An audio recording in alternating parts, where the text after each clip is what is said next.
New year, new color, new pricing, all new design.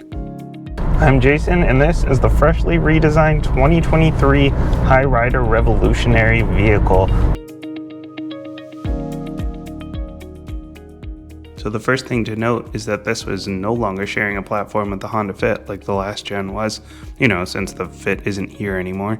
Now it's Civic based, and that's definitely a good thing because the new Civic is excellent. And it also shares a lot of parts with the all-new CR-V, so big changes to the exterior here all over the place. This thing is almost 10 inches longer than it was before, which is good news for people looking for a bit more space, and the wheelbase is almost 2 inches longer, which will get us a bit of a smoother ride. Overall height is about the same, but it's got wider hips than before by just over 2 inches, with the rear track being about half an inch wider than the front track for a more athletic stance.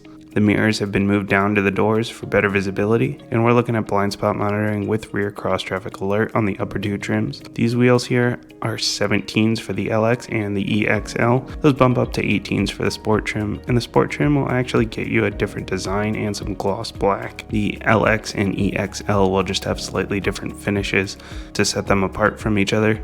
And we've got the gloss black wheel arches as well as the gloss black window trim and a moonroof up here, all courtesy of the EXL trim. Up front, LED headlights with auto high beams are now standard, as are the parking sensors. And the new camera system up here can actually see twice as wide as it could before. And I actually prefer this honeycomb look over the sort of wavy design on the sport trim, though I wish they'd open up the grille a little bit more, or maybe a lot more. More gloss black in the grille and the trim pieces here, again because we are in the EXL trim level, and the back end gets us full LED tails and a subtle spoiler, and this opens up to 24.4 cubic feet of space, slightly bigger than last year and about 4 cubic feet more than a CX-30 or a Crosstrek. It is a bit longer than those cars, so thankfully the math checks out here. Interestingly, we actually lost a couple of inches in the back seats, down to 37 inches from 39, but still a bit better than the competition, and of course I'm just fine back here, as are forward-facing seats and rear-facing seats as long as you're not too tall. And these are the leather seats here, cloth in the other two trims, each with their own designs. Up in the front, we've got 8-way power adjustable seats in this top trim here. These seats have been updated from last year as well, and they're really comfortable, and they're heated in the upper two trims. No ventilation available in this one, and no heated steering wheel, which has been especially apparent this week since it's been freezing cold. Hopefully they add that one in for the refresh. Otherwise, the leather wrapped wheel is super comfortable and feels very nice. Buttons are simple and clear and easy to use. Very well done steering wheel. Simple gauge cluster matches the one in the Civic. Speed, tach, traffic sign recognition, that's on all the trims. And a small area here with a few options for what you want to see. That'll also show your directions if you have your phone hooked in for nav. No heads up display here in any of the trim levels. Keeps the cost down, but hopefully that comes at least as an option in the future. Sort of nitpicky, but overall it's a really nice cabin, so there's not really much negative to say here at all. Infotainment is the same tacked on display as in the Civic. This is the 9-inch. If we were in one of the other two trims, it would be 7 inches, but I do really like the infotainment system. The tiles are big and clear, and it's quick and responsive. Plus, Android Auto and Apple CarPlay are both wireless in this trim, which I always love, especially when it's paired with wireless charging, which is also part of the EXL trim. And we've got a few physical buttons on the sides as well as underneath for the HVAC and the seats. I like these knobs. They look nice and they're easy to grip. Auto climate control is on all trims. Cup holders are up front here and out of the way. Driving modes down here: normal, eco, snow, and the gear shift. Note the S and L for sport mode and low gear. Not sure why sport mode is separate from the snow and eco mode switch, but that makes the gas pedal respond much better and it brings out the sportiness as much as this thing can be sporty. Not much space in the door card on the driver's side, slightly more than not much space on the passenger side, and a nice classy leather trimmed dash. Overall, a very nice interior, very comfortable, and definitely punches above its class. Here for 2023, across the three trim levels, we just have the one powertrain option. It is a 4-cylinder and it is making 158 horsepower, 138 pound-feet of torque. And both of those numbers are up a little bit from the last generation.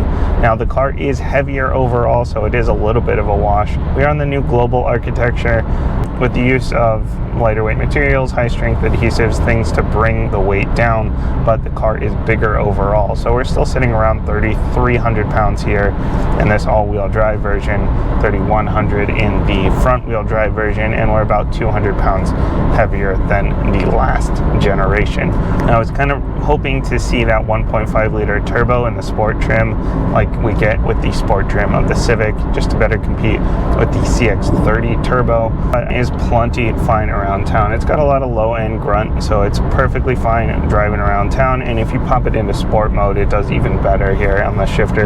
You can put it into sport and your throttle response will be a lot better. On the highway, it does feel like up in the rev range a little bit. We are kind of, you know, it struggles a little bit more, but it's not like dangerous levels here. It's not like you can't merge. And with this one being the all-wheel drive system, it works like most all-wheel drive systems, where you kind of have the front wheels going most of the time, but the back wheels will kick in as you start to slip. But when you use your snow mode, it will actually get the rear wheels going right away, so that when you're coming off the line, you're already preventing slip rather than waiting for the slip to happen. Now with this one being a CVT, you know, a CVT is not my favorite type of transmission, a continuously variable transmission, but it is good for efficiency. This one is rated at 27 combined, 25 city, 30 highway. I've been averaging about 26 around town here, a mix of city and highway. Surprisingly, it doesn't have the auto start stop.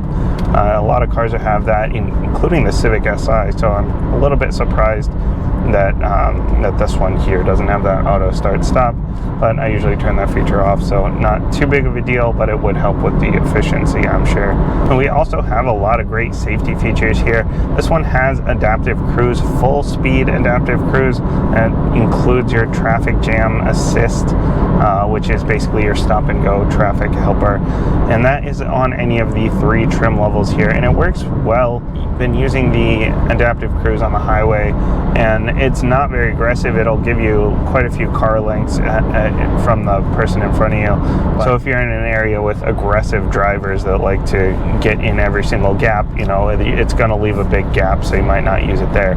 But on the long cruises, it's obviously a great feature to have, as is the lane tracing, and that's a nice easy button here right on the steering wheel, and this is one of the better lane tracing systems. It does keep you centered in your lane really well.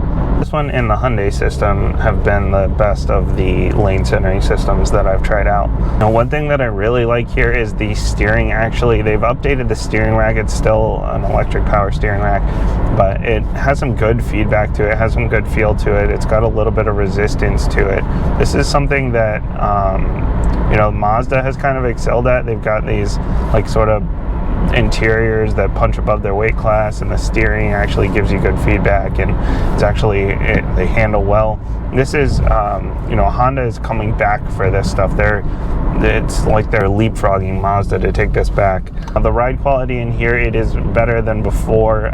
It's not Acura levels of ride quality. It feels like you're kind of in an economy car, but it's a step up from, you know, base economy. You're not feeling every little jab through your back. It's perfectly comfortable enough for your daily drive. Same goes for the noise in here. You know, they did add a lot of sound deadening for this generation, and it's fine around town. On the highway, the road noise can get a little bit loud, but again, we're not up into the Acura levels here, and it's perfectly fine for the daily drive. It's not like super harsh. You know, I mentioned Mazda because I feel like they've sort of stolen this sort of class of vehicle in a lot of ways, just because of their nice interiors and because of their handling, and they do that at a solid price point.